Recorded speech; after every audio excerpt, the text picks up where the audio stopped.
চাওক, এটা কথা ক'ব লাগিব ইয়াত যে এতিয়া ৰাতি প্ৰায় 11টা হৈছে।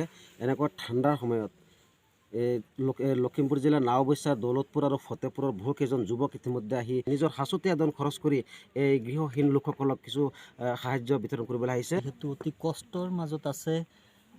পাবত যি উচ্ছেদ অভিযান চলাইছিলে চৰকাৰে, সেই উচ্ছেদিত লোকসকল, আৰু সেই লোকসকলক ইতিমধ্যে বিভিন্নজনে আহি সহায় কৰিছে।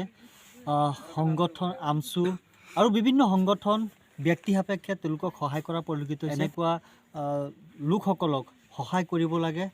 আৰু যিকেইজন ইয়াত উচ্ছেদিত লোক আছে সেই লোকসকলে আৰু বিভিন্ন সমস্যাত বৰ্তমান আছে। পানী, খোৱা বোৱাৰ সমস্যা, কাপোৰ, অন্ন বস্ত্ৰ, বাসস্থান, গোটেইখিনি অসুবিধাত বৰ্তমান তেওঁলোক আছে। সকলোৱে জ্ঞাত যে বিগত কেইদিনমান পূৰ্বে অসম চৰকাৰে পাব সংৰক্ষিত বনাঞ্চলত যি উচ্ছেদ অভিযান চলাইছিলে, আৰু তাৰ পিছতে দেখা গৈছে যে প্ৰায় অধিকাংশ মানুহে গৃহহাৰা হৈছে। আৰু সেই গৃহহাৰাসকলক চৰকাৰৰ প্ৰথম দায়িত্ব আছিলে অন্ন বস্ত্ৰ আৰু তেওঁলোকৰ পুনৰ সংস্থাপনৰ দিয়া।